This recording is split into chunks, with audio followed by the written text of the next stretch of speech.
어렸을 적 읽었던 소설이 있습니다. 큰 바위 얼굴이라고 하는 제목의 책입니다.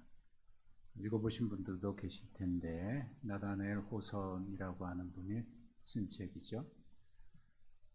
어느 마을에 웅장하고 또 온화한 얼굴을 가진 큰 바위가 있습니다.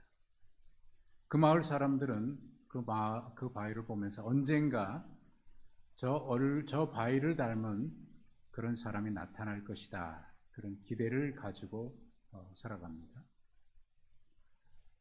아니스트도 어릴 때부터 엄마로부터 그 얘기를 듣고 자랐습니다. 그래서 언젠가 그런 인물이 나타나면, 그런 사람이 나타나면 꼭 만나리라, 그런 기대를 가지고 있습니다.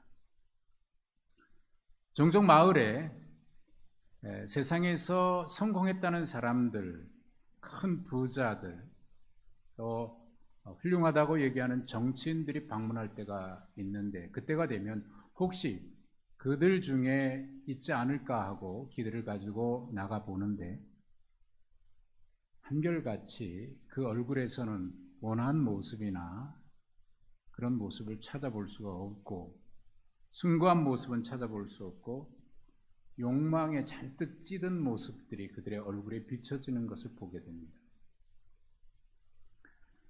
멋진 시를 쓴 시인이 큰 바위 얼굴과 가장 가까웠다 해서 그를 만나러 갔는데, 그도 이런 얘기를 합니다. 내가 쓴 시는 참 아름답지만 나의 생활은 내가 쓴 시와는 일치되지 않으니 나도 큰 바위 얼굴과 같은 사람은 아닙니다. 그러고 보니까 그 어니스트의 얼굴에서 큰 바위 얼굴을 닮은 그 모습이 보이는 겁니다. 아니, 당신이 바로 그 사람이라고. 읽어보신 분들이 계시겠습니다만, 이 소설에서 얘기하려고 하는 것은 지속적으로 사람은 뭔가를 바라볼 때 자기의 존재도 그렇게 변화된다라고 하는 것을 교훈하고 있습니다. 물론 여기서 말하는 바라봄이라고 하는 것은 눈으로 바라보는 것에 국한된 것은 아니죠. 사랑하는 것이고 또 그리워하는 것이고, 그래서 닮아가는 것이죠. 참 놀라운 것은 우리 자녀들이 엄마 아빠를 놀라울 정도로 닮아가고 있다는 것이에요. 말의 교훈이 아니라 엄마 아빠의 삶을 보면서 그리워하면서 사랑하면서 자기도 모르는 사이에 엄마 아빠를 어떻게 그렇게 빼닮았는지, 그걸 보면서 우리는 느끼게 됩니다. 이 이론을 이것을 이론화해서 발표한 사람은 미국의 사회학자인 찰스 쿨리라고 하는 분입니다. 거울자 이론이라고 하는 이론을 발표했는데, 이 이론은 이렇습니다. 거울을 보면서 나의 잘못된 모습을 고치고 또 자의 모습을 가꾸어 가듯이, 사람들은 사람들의 평가와 사람들의 시선을 통해서 자신을 돌아보고 그렇게 해서 자신의 인격이 성숙되어 간다라고 하는 이론을 얘기한 겁니다. 이 거울 이론에는 크게 세 가지 단계가 있다고 볼 수 있는데, 첫 번째는 성찰의 단계입니다. 사람들의 평가를 통해서 자기 자신을 성찰하는 것이고, 그 다음에 두 번째 단계는 평가하는 단계입니다. 나는 과연 어떤가, 자신을 평가하는 단계고, 세 번째 단계는 변화의 단계입니다. 이 이론에서 얘기하고 있는 궁극적인 목적은 변화지요. 우리가 어떻게 우리의 인격이, 삶이 어떻게 변화되어야 하는가 하는 겁니다. 타인의 시선을 지나치게 의식하다 보면 자기의 정체성을 잃어버릴 수가 있습니다. 그리고 사람들의 시선을 의식하다 보니까 거기에 맞추려고 애를 쓰다 보면 자기 자신은 온데간데 없고 그런 모습으로 보이기 위해서 가면 아닌 가면을 쓰고 살아가는 사람들이 있습니다. 부정적인 영향이라고 볼 수가 있겠죠. 하지만 자기 자신을 끊임없이 성찰해 가면서 자신의 인격을 성숙시켜 간다고 하면 그 이론의 궁극적인 목적과 같이 우리의 자신이 변화되어 가게 될 것이죠. 좋은 점만 보고 그러는 것은 아닙니다. 부정적인 면이나 잘못된 사람들의 모습을 보면서 나는 저렇게 살면 안 되겠다. 그래서 같은 고난을 겪어도 어떤 사람은 그 고난이 자기를 매우 폐쇄적이고 부정적인 사람으로 만들어가는 사람이 있는가 하면 그 고난을 통해서 자기를 끊임없이 성찰하고 돌아봐서 거룩한 사람으로, 거룩한 인격체로 변화되어 가는 긍정적인 사람이 있기도 합니다. 이 변화 이론은 바로 거기에 목표를 두고 있는 거겠죠. 신앙에도 같은 적용이 할 수 있습니다. 오늘 바울 사도가 고린도 교회 성도들에게 보낸 서신에 오늘 읽었던 말씀 6절에 이런 말씀이 있습니다. 이러한 일은 우리의 본보기가 되어라고 이야기를 합니다. 우리가 지금 가지고 있는 개역 개정판 말고 그 전에 있던 개역 한글판 성경에는 이 구절이 그런 일은 우리의 거울이 되어라고 표현을 했습니다. 구약 이스라엘 백성들의 실패를 거울 삼아서 그것을 본보기로 삼아서 그들처럼 되지 말자라고 하는 교훈을 담고 있습니다. 그래서 6절 하반절에 그렇게 얘기하고 있습니다. 우리로 하여금 그들이 악을 즐겨 한 것 같이 즐겨하는 자가 되지 않게 하려 함이라. 히브리서에서도 그들과 같이 그들이 순종하지 않음으로 멸망한 것처럼 그들이 본보기가 되어 우리는 순종하지 않는 자가 되지 말자. 그들이 거역하다가 멸망한 것처럼 우리는 거역하는 자가 되지 말자라고 본보기 이론을 얘기를 하고 있습니다.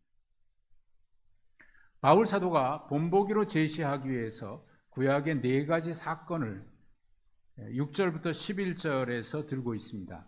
이 4가지 사건은 첫 번째는 7절에 나와 있는 것처럼 너희는 그들과 같이 우상 숭배하는 자가 되지 말자라고 얘기하면서 구약의 한 사건을 얘기하고 있는데 출애굽기 32장에 있는 사건을 가져왔습니다. 모세가 시내산에서 하나님께 계명을 받기 위해 올라가 있을 동안에 그 산 밑에 있던 이스라엘 백성들은 이 모세 어떻게 된 건지 우리가 알지 못한다. 죽었는지 살았는지 알 수가 없으니 우리를 인도할 신을 만들어 달라라고 아론에게 요구했고 아론은 그들이 가지고 있는 금을 다 모아다가 금송아지를 만들어서 이것이 우리를 인도해 주실 거라고 그러면서 그 앞에서 뛰어놀고 먹고 마시면서 즐기는 죄악을 저지르게 됩니다. 물론 모세의 간절한 기도로 하나님이 그들을 용서하셔서 다시 가나안 여정이 시작됐습니다마는 씻을 수 없는 역사의 아픔이었습니다.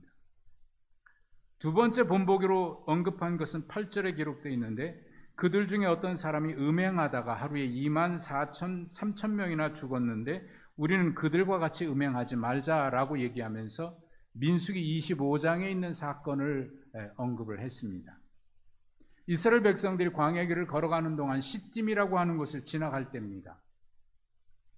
이방의 거짓 선지자인 발람의 꾀를 그가 준 꾀를 받아들인 모압 사람들이 모압 여인들이 어느 날 이스라엘 백성들을 꼬여서 그들에게 바알볼 우상에게 제사하는 그곳에 초청을 했습니다. 그런데 그 바알볼의 그 당시 이방의 모든 제사 행위는 음란한 행위입니다. 그래서 쾌락을 즐기고 탐욕스럽게 음란하는. 그런데 거기에 그들이 갔다가 그만 그 유혹에 빠져서 여기에서 23,000명이나 죽는 그런 불행한 사건이 발생하게 됩니다. 참 씻을 수 없는 역사의 아픔이었죠. 세 번째 본보기로 든 것은 9절에 기록되어 있습니다. 그들 가운데 어떤 사람들이 주를 시험하다가 뱀에게 멸망하였나니 우리는 그들과 같이 시험하지 말자. 민수기 21장에 있는 사건인데 이스라엘 백성들이 홍해길을 걸어갈 때 에돔 땅을 우회하면서 광야길을 걸어가다 보니까 광야길이 얼마나 힘들겠습니까? 그래서 길로 말미암아 그들이 불평했다. 마음이 상해서 하나님과 모세를 불평했다고 기록해 있습니다. 새한글 성경을 보니까 그 길 때문에 숨통이 막혔다라고 표현했습니다. 너무 힘들다라는 얘기죠.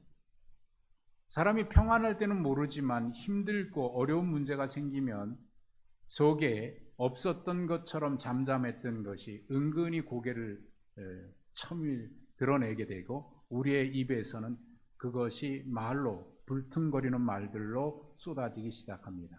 그때 그들이 쏟아낸 불퉁의 소리를 들어보십시오. 우리를 이집트에서 끌어내어 왜 광야에서 죽이려고 하는 것입니까? 음식도 없고 물도 없습니다. 이 형편없는 음식이 지긋지긋합니다. 라고 이야기를 합니다. 하나님을 향해서 한 말이죠. 여러분 분명히 기억하죠? 그들은 애굽에서 나올 때 하나님의 특별한 은총과 기적을 통해서 애굽에서 나온 사람들입니다. 그 놀라운 은혜를 경험했던 그 사람들인데 불과 얼마 지나지 않아서 그 은혜를 새까맣게 잊어버리고 우리를 죽이려고 여기까지 데려 나왔냐고 얘기하다니, 하나님께서 그들이 굶주리고 먹을 것이 없을 때 만나와 메추라기 물을 바위에서 내서 먹여주셨는데 그렇게 기뻐했던 그 순간 언제 어디론가 사라져버리고 지금은 지겨워 죽겠다고 얘기합니다. 여러분은 이들의 말을 어떻게 생각하십니까? 그때 하나님이 불뱀을 보내셔서 그들이 불뱀을 물려서 수많은 사람들이 죽어갈 때 하나님이 놋뱀을 만들어서 장대에 매달아 달고 그것을 바라보는 사람들은 다 살 것이다 라고 약속을 하셨습니다. 그리고 성경은 말씀합니다. 그 놋뱀을 바라본 사람들은 죽지 않고 살았다라고 기록을 하고 있습니다. 그런데 그때 죽은 자가 많았다는 것을 보면 하나님의 말씀을 듣지 않고 놋뱀을 바라보지 않고 죽었다는 거지요. 바울 사도가 하나님을 시험했다고 얘기한 것을 보면 그들은 하나님의 말씀을 믿지 않았다는 겁니다. 이런 거지요. 야, 그거 본다고 사냐? 그거 본다고 살 것 같으면 죽지도 않지. 그러다가 죽은 겁니다. 신약에 오면 이 놋뱀 사건을 예수 그리스도의 십자가 사건으로 이끌어옵니다. 그래서 예수님의 십자가의 구원의 복음을 전할 때 사람들은 얘기합니다. 야, 예수 믿는다고 뭐가 생기냐? 구원을 받아? 십자가의 사건이 구원받아? 야, 그럴 것 같으면 우리가 멸망하지도 않지. 구약의 사건이 오늘 지금의 사건과 얼마나 이렇게 똑같이 닮았는지 모릅니다. 정말 거울입니다. 네 번째 본보기는 10절에 나옵니다. 그들 가운데 어떤 사람들이 원망하다가 멸망시키는 자에게 멸망하였나니 너희는 그들과 같이 원망하지 말라. 고린도전서뿐만 아니라 히브리서에서도 가장 많이 언급했던 것이 바로 이 원망일입니다. 원망하는 일입니다. 광야길을 걸어가면서 이스라엘 백성들이 원망한 것은 한두 번이 아니죠. 그러나 그 수많은 원망 가운데서 대표적인 사건이 있는데 그 사건은 민수기 14장에 기록되어 있는 가데스 바네아의 원망 사건입니다. 12명의 정탐꾼이 이제 가나안 땅 바로 접경해서 그 땅을 점탐하고 돌아와서 보고를 하는데 10명이 부정적인 이야기를 하고 2명이 긍정적인 이야기를 하는데 사람들은 그 부정적인 말을 듣고 다 원망하고 불평하기 시작합니다. 우리가 애굽 땅에 죽을 곳이 없어서 이곳까지 와서 우리를 죽게 하느냐고. 그 땅에 들어가면 그 땅이 복된 땅이라고. 야, 그 땅에 들어가면 우리 다 죽는다고. 그러니까 백성들이 다 원망하기 시작했는데 성경은 이렇게 기록하고 있습니다. 그들이 장막 가운데서 원망하는 소리를 하나님이 들으셨다. 무슨 얘기죠? 집안에서 하는 원망의 소리를 다 하나님이 들으셨다는 얘기입니다. 가장 원망하는 소리는 아마 사람들이 있을 때도 하긴 하겠지만 그때보다는 집에 있을 때 원망의 소리들이 많이 나오는 것 같아요. 그런데 하나님은 그 소리까지 들으셨다. 그래서 그 일로 인해서 이스라엘 백성들은 이 원망은 단순히 원망 문제가 아니라 그 공동체가 완전히 쓰러질 수 있는, 멸망할 수 있는 아주 중요한 사건이 됩니다. 그 일로 인해서 애굽에서 나온 사람들 가운데 여호수아와 갈렙 외에는 아무도 가나안 땅에 들어가지 못하고 광야에서 다 죽게 되는 40년 광야의 불행한 사건이죠. 또 하나의 원망 사건은 민수기 16장에 기록되어 있는데 고라 후손들이 떼를 지어서 무리를 지어서 하나님과 모세에게 원망했던 그 사건입니다. 그도 역시 단순히 원망의 문제가 아닌 그 공동체의 생존의 문제가 달려있을 만큼 아주 심각한 문제였습니다. 이 네 가지 이야기를 본보기로 바울 사도가 들어서 이야기를 하는데, 사실 우리 성경에는 그것이 좀 더 명확하게 드러나지 않았습니다만 원어에는 있는데 우리 성경에 표현되지 않은 단어가 하나 있습니다. 절대라고 하는 것.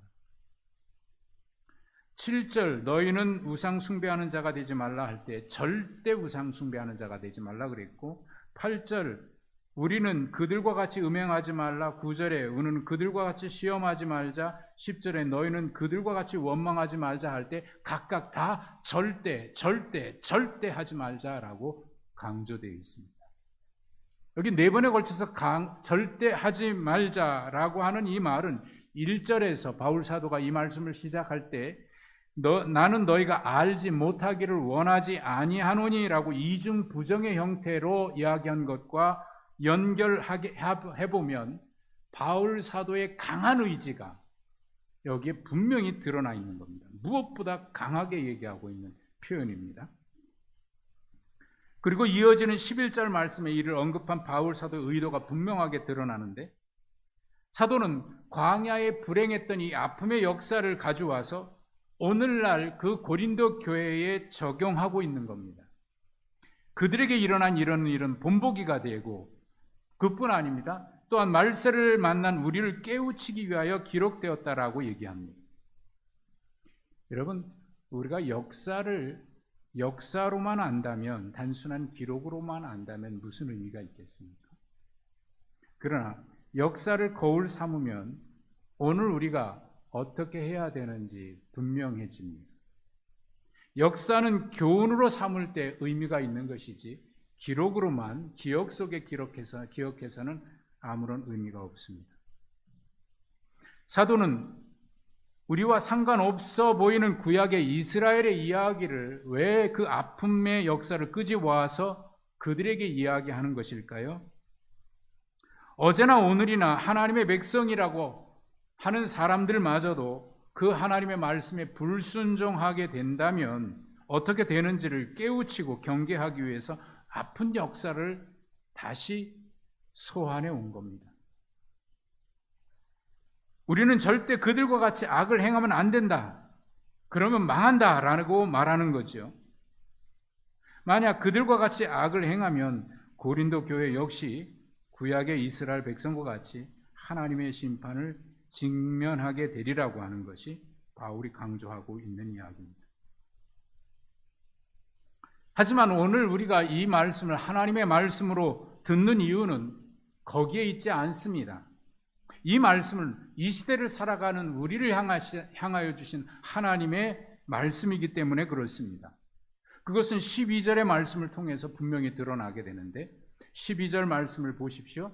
그런즉 선줄로 생각하는 자는 넘어질까 조심하라. 아마 이 구절을 거의 대부분의 분들이 암송하고 있을 것 같아요. 그런즉 선줄로 생각하는 자는 넘어질까 조심하라. 사실 이 바울 사도의 이 경고의 말씀은 9장 27절과 연결해서 읽어야 합니다. 9장 27절에서 바울 사도는 이 10장으로 넘어가기 전에 마지막 절에 이렇게 얘기를 했습니다. 내가 내 몸을 쳐서 복종하게 함은 내가 남에게 전파한 후에 자신이 도리어 버림을 받을까 두려워함이로다. 이 말씀은 신학자들 사이에 많은 논쟁이 있는 말씀입니다. 그러면 우리가 받는 구원이 취소될 수 있다는 말이냐? 라고 하는 질문을 던지게 되죠. 아니면 이것은 구원의 취소를 얘기한다기보다 그런 경각심을 가지고 있어야 한다는 교훈의 이야기다라는 논란입니다. 저는 이렇게 생각을 합니다. 이것은 구원에 관련된, 구원과 관련해서 한 말이라고 저는 생각합니다. 여러 주석을 보고 신학자들의 견해를 읽어봐도 그 말이 맞는 것 같아요. 바울 사도가 전파한 것은 그리스도의 구원의 복음이죠. 모든 믿는 자를 구원하는 하나님의 능력이 되는 그 복음을 전파했습니다. 그래서 많은 사람들이 그 복음을 듣고 구원을 받았습니다. 그런데 정작 이 복음을 전해 듣고 구원받는 사람은 있는데 나는 이 복음을 전하고 구원받지 못할 수도 있다라고 하는 두려움입니다. 구원의 불안이 아니라 지나친 자기 확신으로 복음에 굳게 서지 못함을 경계한 이야기입니다. 이런 사도의 의도는 12절에 분명하게 다시 읽어보면 드러나는 것을 알 수 있는데, 그러므로 선줄로 생각하는 사람, 이것은 정확하게 표현하면 서 있다고 생각하는 사람, 현재형을 얘기하는 겁니다. 서 있다고 생각하는 사람은 구원에 대해서 지나친 자기 확신을 가지고 있는 사람을 말하는 겁니다. 나는 틀림없어. 그런 지나친 자기 확신입니다. 넘어지지 않도록 조심하라고 얘기하는 것은 네 번의 본보기에서 얘기했던 것처럼 멸망한 사람들의 이야기를 끄집어 와서 멸망에 대한 이야기를 하는 겁니다. 그러니까 이 말은 이런 얘기죠.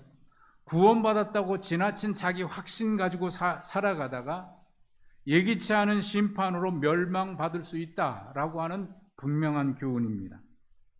따라서 고린도 교회 성도들은 이 말을 들었을 때 충격을 받았을 것 같아요. 특별히 9장 20절 말씀, 나는 전하고 멸망할 수 있다라고 하는 이야기나 선줄로 생각하는 사람은 넘어질까 조심하라라고 하는 이 말은 그들에게 매우 충격이었을 것 같아요. 아니, 우리도 충격일 겁니다. 1절과 4절에서 애굽에서 나온 사람들을 가리켜서 뭐라고 얘기했냐면 모두 그들은 애굽에서 나왔고 모두 세례를 받았고 모두 신령한 음식과 신령한 음료를 먹었다라고 얘기했습니다. 고린도 교회 성도들도 세례를 받았습니다. 그리고 그들 모두가 다 성찬에 참여해서 거룩한 음식과 거룩한 음료를 먹었습니다. 그것을 염두에 두고 한 이야기입니다. 그런데 충격적인 이야기는 그들의 다수를 하나님이 기뻐하시지 않아서 광야에서 멸망을 당했다는 것입니다. 충격이었을 것 같아요. 왜 바울 사도는 이런 예를 들었을까요? 본보기로 왜 삼았을까요? 애굽에서 나온 그들은 분명 하나님의 은혜를 경험한 사람들입니다. 기적을 생생하게 경험한 사람들이지 않습니까? 눈앞에서 경험했고 그들은 그들의 시대에 그 은혜를 경험한 사람들입니다. 철저히 하나님의 택함이었지 자신들의 힘으로 된 것이 아니고 하나님의 무한한 은총이었습니다. 그런데 어느 순간 그들은 자신의 공로인 것처럼 자신의 능력인 것처럼 자신만만했습니다. 그러다가 어려움 생기니까 원망과 불평을 쏟아내기 시작하고 하나님과 모세를 향해서 원망의 말을, 불신의 말을 쏟아냈습니다. 하나님의 은혜를 잊어버린 사람들의 모습이 그렇지요. 그러므로 서 있다고 생각하는 사람은 넘어지지 않도록 조심해야 한다라고 하는 이 말씀은 바로 그것을 경고하는 말씀입니다. 누가 조심해야 되는 게 아니라 바로 우리가 조심해야 된다는 거예요. 그럼 이런 질문을 할 수 있겠죠? 그러면 우리의 구원이 취소될 수 있습니까? 그렇게 불확실한 겁니까? 저는 불확실하지 않다고 믿습니다. 구원은 분명하고 너무도 확실하다고 믿습니다. 단지 문제는 뭐냐면 13절에 있는 말씀입니다. 13절에 있는 말씀을 보면 거기에는 위로와 경고와 동시에 위로의 말씀이 있는데 사람이 감당할 시험 밖에는 너희가 당한 것이 없나니 오직 하나님은 미쁘사 너희가 감당하지 못할 시험 당함을 허락하지 아니하시고 시험 당할 즈음에 또한 피할 길을 내사 너희로 능히 감당하게 하시느니라. 아마 여기 계신 분들 중에 많은 분들이 이 말씀을 다 암송하고 있을 거예요. 한번 암송해 볼까요? 네. 많은 분들이 이 말씀을 암송하고 있어요. 근데 이 말씀에서 강조하고 있는 매우 중요한 핵심 표현이 뭘까요? 하나님은 미쁘다 하는 표현입니다. 하나님은 미쁘시다. 하나님은 신실하시다라는 말. 바울 사도가 경계하고 있는 것은 지나친 자기 확신에 근거한 구원의 확신이지, 만약 우리의 구원의 확실성은 거기에 근거를 두어서는 안 됩니다. 자기 확신이나 신념의 근거에서는 그 구원의 확신이 옳다고 볼 수가 없습니다. 우리는 신실하신 하나님의 사랑을 굳게 확신하는 것이고 그분을 신뢰하는 것이지 자기 자신에 대한 신념이나 확신은 아닙니다. 우리는 우리의 구원은 분명한데, 너무나도 확신한데, 그런데 중요한 것은 내가 무엇에 근거해서 확신하느냐 하는 겁니다. 그 근거가 나 자신이 아니라 하나님의 신실하신 사랑이에요.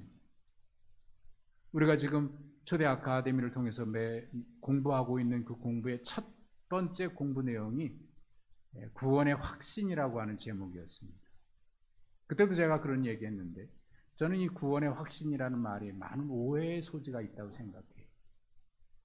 그래서 저는 구원의 확신이라는 말을 잘 안 씁니다. 오히려 그 말은 이렇게 바꿔야 된다고 제가 얘기를 했습니다. 구원의 확신이 아니라 구원의 확인이어야 한다. 왜냐하면 확신이라는 말 속에 은연중 담겨져 있는, 내포하고 있는, 그리고 우리가 그렇게 받아들이고 있는 뜻이 있습니다. 그 확신은 마치 신념처럼 생각합니다. 내 자신의 근거한 확신인 것처럼 생각합니다. 그러나 제가 구원의 확인이라고 얘기하는 것은 거기에 근거를 둬서는 아니라 신실하신 하나님의 약속의 근거에서, 하나님의 말씀의 근거에서, 하나님의 뜻의 근거에서 내가 그 말씀을 통해서 확인해야 한다는 거죠. 그래서 구원의 확인이라는 말을 쓴 겁니다. 그들의 말은 만약 하나님을 신뢰했다면 그러지 않았을 겁니다. 그러나 하나님을 신뢰하지 않다 보니까, 아니 우리를 죽이려고 이곳까지 데리고 왔냐고 쏟아냈습니다. 그렇게 감사하게 받았던 만나와 메추라기, 광야의 물들도 어느 날 이거 하찮다라고 이야기합니다. 그 이야기는 살다 보면 우리에게도 똑같이 우리 입에서도 똑같이 그런 말이 나오는데, 좋고 그럴 때 감사하다가도요, 어려움이 생기고 시련이 있으면 하나님이 살아계시면 이럴 수 있냐고, 하나님이 나에게 이럴 수 있냐고, 하나님 왜 이것도 해결해 주시지 않느냐고. 만약에 하나님을 신실하신 하나님을 신뢰했다면 그 일에도 또한 우리가 잘 암송하듯이 하나님을 사랑하는 자, 곧 그 뜻대로 부르심을 입은 자들에게는 모든 것이 합력하여 선을 이루느니라. 여러분, 그 말씀 우리가 믿지 않습니까? 신실하신 하나님을 신뢰한다면 우리가 지금 비록 알지 못하고 이해할 수 없고 고난과 시련이 있다고 하더라도 그마저도 그 속에도 하나님의 신실하신 뜻이 있음을 믿는다면, 우리를 죽이려고 여기까지 데려왔느냐고, 하나님 왜 이 문제도 해결하지 않느냐고 그렇게 불평을 쏟아낼 수 있을까요? 레너드 스윗이라고 하는 신학자가 시험을 두 종류로 얘기했는데, 하나는 객관식 시험이 있고 주관식 시험이 있다고 얘기를 했습니다. 객관식 시험은 순종의 시험이고 주관식 시험은 관계 시험이라고 얘기를 했습니다. 무슨 얘기냐면, 우리가 순종의 시험을, 객관식 시험을, 그것은 통과한 사람이 있는데 관계의 시험인 주관식 시험에서 실패해서 결국 믿음에 실패한 사람들이 있다는 이야기를 하는데, 예를 든다면 이런 겁니다. 여러분, 우리가 이런 이야기를 했다고 하십시오. 당신 나 사랑한다면 그 증거로 다이아몬드 반지 하나 사달라고. 돈이 있으면 사주겠죠. 사줬다고 하십시다. 근데 사주기는 사줬는데, 그 웃으시는 분들은 무슨 의미죠? 집에 가서 그런 얘기 하시려고 그러나? 사줄 수는 있을 거예요. 그런데 사주기는 사줬는데 사랑하지 않는다면 그것은 순종에는 합격했지만 관계의 시험인 주관식 시험에는 실패한 거죠. 사도행전 5장에 보면 아나니아 삽비라가 순종에는 성공한 것처럼 보입니다. 그의 재산을 팔아서 많이 헌금했으니까요. 그런데 그가 순종에는 성공한 것처럼 보이기는 하나 하나님의 뜻이 아닌 자기의 욕심으로 했기 때문에 하나님과의 관계의 시험인 두 번째 주관식 시험에서는 실패하고 말았기 때문에 그가 죽고 말한 거죠. 우리의 순종해서 기도는 할 수 있습니다. 그러나 기도하는 데 있어서 기도의 목적이 단순히 내가 원하는 것에 그친다고 하면 순종은 했으나 하나님과의 관계가 회복되는 그 두 번째 관계에는 합격하지 못한 것이 될 수 있습니다. 우리가 기도하고 우리가 예배하고 하는 것은 하나님을 신뢰하기에 드리는 기도여야 하고 하나님을 신뢰하기에 드리는 예배여야 합니다. 그래야 그것이 하나님이 기뻐하시는 온전한 기도이고 온전한 예배가 되겠죠. 삶이 내게 말을 걸어올 때라고 하는 책의 저자인 바크 팔머가 자신의 고민 때문에 루스라고 하는 한 신실한 여인에게 자신의 고민을 털어놓습니다. 길이 열리지 않고 힘들고 답답해서 그 여인에게 자신의 고민을 이야기합니다. 사람들은 계속 길이 열릴 것이라고만 말합니다. 나는 고요하게 앉아서 기도도 했고요. 내면의 소리를 들으려고 기다렸지만 도무지 길이 열리지 않았습니다. 그러자 루스가 대답합니다. 나는 모태신앙인입니다. 60년 동안 믿음으로 살아왔습니다. 그런데 지금까지 한 번도 내 앞길이 열린 적은 없습니다. 그러자 팔머가 더욱 절망합니다. 그리 절망하고 있을 때 루스가 잔잔한 미소를 지으면서 이런 말을 이어갑니다. 반면에 내 뒤에는 수많은 길이 닫히고 있었습니다. 이 역시 나를 준비된 길로 이끌어주는 또 하나의 방법이지 않겠습니까? 저는 이 여인이 대답한 말에는 두 가지 의미가 있다고 생각하는데, 하나는 한 번도 앞길이 열린 적이 없어도 포기하지 않고 길을 걸어가야 한다라고 하는 의미일 수 있습니다. 그러나 저는 두 번째 의미가, 물론 두 가지 다 제가 생각하는 것입니다만, 보다 중요한 의미는 앞길이 닫혀 있는 것처럼 보여도 가다 보니까 길이 열려 있었다는 얘기입니다. 앞에는 한 번도 길이 열리지 않았는데 뒤에는 닫히고 있었다는 얘기는 가보니까 열려졌기에 지나간 다음에 닫힌 거라는 말 아닐까요? 바로 그것입니다. 하나님은 감당하지 못할 시험을 허락하지 아니하십니다. 또 감당할 시험 당할 쯤에 피할 길을 내서 능히 이기게도 하십니다. 우리의 믿음은 바로 그 하나님의 신실하심을 신뢰하는 것이어야만 합니다. 비록 우리 앞의 길이 닫힌 것처럼 암담하고 답답할지라도 그 앞에는 하나님의 신실하신 인도하심이 있습니다. 우리의 믿음은 여기에 근거해야만 합니다. 지금 우리 상황의 역사의 현실을 보면 지구촌의 수많은 나라들이 멸망하게 될 때 그 바로 앞에 극심한 혼란이 있었습니다. 우리의 역사도 역시 그랬습니다. 6.25 전쟁 앞에 극심한 혼란이 있었습니다. 그 이후에도 극심한 혼란들이 있었습니다. 그럼에도 불구하고 하나님이 이 나라를 지켜주셨습니다. 저는 지금도 하나님이 지켜주시리라고 믿고 하나님의 긍휼과 은혜를 이 민족에 베풀어 주시기를 기도하고 있습니다. 하나님의 뜻이 어디에 있을까요? 하나님의 뜻은 우리로 하여금 서로 화목하고 화평하고 하나 되게 하고 우리로 하여금 그 화평의 삶을 살아가라고 말씀합니다. 극렬하게 대립하고 있습니다. 과연 이 극렬한 대립으로 인해서 무슨 문제가 해결될 수 있을까요? 정치인들은 정치인 나름대로 헌법의 권위를 스스로 무너뜨렸습니다. 자기에게 이로울 때는 법이라고 얘기하고 해로울 때는 법이 틀렸다고 얘기하니까 이제는 법으로도 해결할 수 없을 만큼 이 나라가 혼란스러워졌습니다. 정치인들이 뿌려놓은 열매입니다. 그들에게 희망이 있을까요? 저는 믿습니다. 하나님께 희망을 둬야 합니다. 우리가 이것이 하나님의 신실하심을 믿는 하나님의 사람들이 걸어가야 될 일입니다. 우리가 그렇게 해서 뭐가 달라지겠느냐고요? 아니요. 우리가 그럼에도 불구하고 하나님의 신실하심을 믿고 있기에 사랑하고 또 서로 화목하면서 정의롭게 살아가는 것이 우리가 하나님 앞에서 살아가야 될 믿음의 사람들이 걸어가는, 신실하신 하나님을 신뢰하는 사람들이 걸어가야 될 길입니다. 하나님은 세상 끝날까지 항상 우리와 함께 하시는 임마누엘의 하나님이십니다. 여러분 그걸 믿으십니까? 하나님이 지금도 우리와 함께 하시는 것을 믿습니까? 역사를 주관하시는 분임을 믿습니까?